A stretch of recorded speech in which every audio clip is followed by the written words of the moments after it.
প্রথমেই সবাইকে জানাই শুভ জন্মাষ্টমী। বাড়িতে গপু আছে, তাই তার জন্মদিনের সমস্ত তোড়জোড় শুরু হয়ে গেছে অনেক সকাল থেকে। মা সকাল সকাল উঠে ঠাকুরের সমস্ত বাসন কোসন সব মেজে নিয়েছিল। বেলা 12টার বাজতেই সমস্ত রান্না বান্না বসানো হচ্ছে। কিছুটা রান্না এগিয়ে গেছে, কিছুটা এখনও বাকি আছে। আর আমার চৌমুখের অবস্থা দেখেই বুঝতেই তো পারলে, মানে স্নানটা করেছি, তারপরে এসে রান্না বান্না বসিয়ে দিয়েছি। নিজের মুখটা আয়নাতে দেখার সময়ও পাইনি। যাই হোক, এদিকে কয়েক রকম ভাজা হচ্ছে। তার মধ্যে ছিল পটল ভাজা, ঢ্যাঁড়স ভাজা, পাঁপড় ভাজা, কাঁকরোল ভাজা, শাক ভাজা, আরও একটা কি ভাজা ছিল, যাই হোক মনে পড়ছে না, তালের বড়া, পায়েস, কেকও হয়েছিল এবছর গপুর জন্মদিনে। তো তোমরা এই ভিডিওটা দেখতে থাকো, বুঝতে পারবে। তো আমাদের বাড়িতে গপুর এই 3 বছর জন্মদিন পালন করা হচ্ছে। তো 3 বছরের ভিতরে এই প্রথম বছর আর কি গপুর জন্য আমরা কেক বানিয়েছি। বিশেষ করে আমিই বানিয়েছি। আমার খুব ইচ্ছে ছিল যে আমাদের বাচ্চাদের জন্মদিনে তো আমি কেক বানাই, কিন্তু গপুর জন্মদিনে একটু না কেক না দিলে জন্মদিন মনে হয় না। ওই জন্য গপুর জন্য তাল দিয়ে কেক বানিয়েছিলাম। তো এদিকে পটল ভাজা হয়ে গেছে, পরপর সব ভাজাগুলো ভেজে নেবো, তাই একটু মাকে বললাম বেশি করে তেল দিয়ে দিতে। তো 5 রকম ভাজা হয়ে গেছে, সুজি হয়ে গেছে, কেক হয়ে গেছে।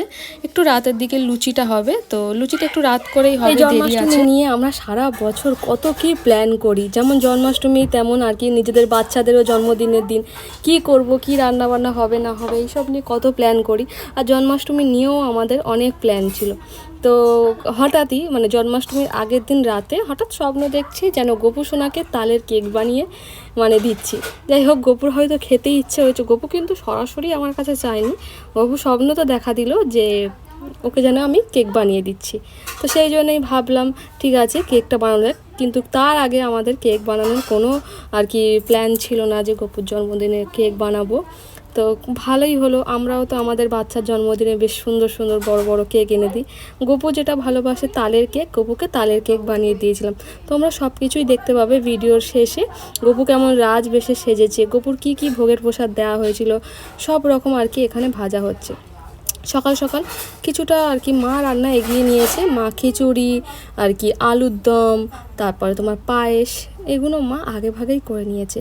আর দাদা ওদিকে মানে আমার ভাসুর দাদার কাজ হচ্ছে ঠাকুরকে স্নান টান করিয়ে, ঠাকুরকে শৃঙ্গার করিয়ে দেওয়া, ঠাকুরের সুন্দর করে সাজিয়ে দেওয়া, ওখানে ফুল দিয়ে সাজানো, সিংহাসনের ঠাকুরগুলোকে ভালো করে ঝেড়ে মুছে পরিষ্কার করানো, এই সমস্ত দায়িত্ব ছিল আমার ভাসুরের। তো উনি ওনার কাজ করছে, আমি আমার কাজ করছি, শাশুড়িমার কাজ করছে। বাড়ির সবাই আজ ভীষণ ব্যস্ত, ছোট থেকে বড় ভীষণ ব্যস্ত। আর আমার মাম্মা বাবার এটাতেই খুশি যে ভাইকে আজকে ওকে কেক বানিয়ে দেওয়া হচ্ছে। কিন্তু শেষমেশ যখন প্রসাদটা পেলো, যে মানে প্রসাদটা যখন খেলো, তখন কেকটা খেয়ে বলছে মা কেকটা কিন্তু ভালো হয়নি। ও ভেবেছিল হয়তো গপুকে ক্রিম দিয়ে কেক বানাবো, কিন্তু আমি তো স্বপ্নেতে ওই কেক দেখিনি। আমি যে কেকটা দেখেছি ওই কেকটাই গপুকে বানিয়ে দিচ্ছি। দেখো সব রকম ভাজা গল্প করতে করতে হয়ে গেল। এখন চটপট করে শাকটাই ভাজা বাকি আছে, এটাই চটপট করে ভেজে নেবো, নিলেই হয়ে যাবে। আর শাক ভাজা কিন্তু খুব তাড়াতাড়ি হয়ে যায়। যাই হোক, শাকটা ভাজতে ভাজতে শরীরটা আমার একটু কেমন হচ্ছিলো, তাই গিয়ে শুয়ে পড়েছিলাম। মা এদিকে শাক ভাজাটা নাড়ছে। যাই হোক, কিছুক্ষণ শুয়ে রেস্ট নিয়ে বিকালের দিকে আবার একটু স্নান করতে গেছিলাম, কারণ সারাদিন মানে আর কি গ্যাসের সামনে আছি, তো শরীরটা একটু খারাপ লাগছিলো, তাই গিয়ে স্নান করে এসে আর কি এখন আমি রেডি হব। মা এদিকে লুচিগুলো ভেজে নিচ্ছে। ব্যাস এই লুচিটা ভাজলে আমাদের সমস্ত কিছু রান্না বান্না সব হয়ে যাবে। লুচিটা একটু গরম গরম না ভাজলে আবার হয় না। তো এই যে মা লুচি ভাজছে, চলো আমি এবার গিয়ে শাড়ি পরে নেবো।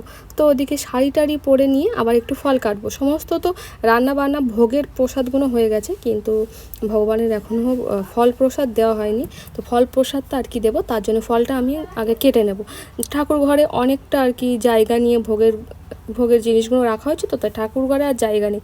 ওই জন্য আমি আমাদের ঘরে এসে ফলগুলো সুন্দর করে কেটে নেব। ফল টল কেটে নিয়ে আর কি ভেবেছিলাম একটু সাজুগুজু করবো, একটু ফটো তুলবো, কিন্তু সাজুগুজু করার সময় পাইনি।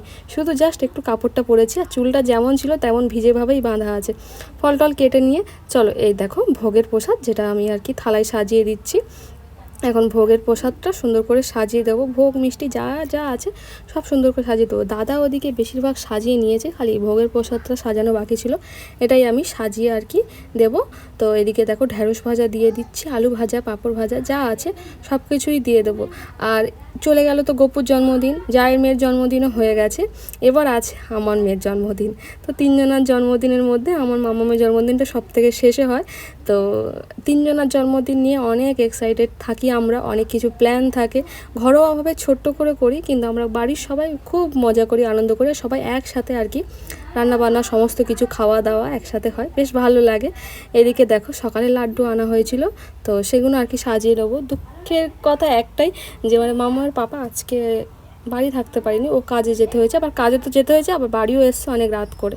আর যাই হোক একা একাই সব কিছু আর কি করে দিয়েছি। বারবার ফোন করছিল যে কি করছি না করছি বাড়িতে। তো দেখো হয়ে গেছে সব কিছু।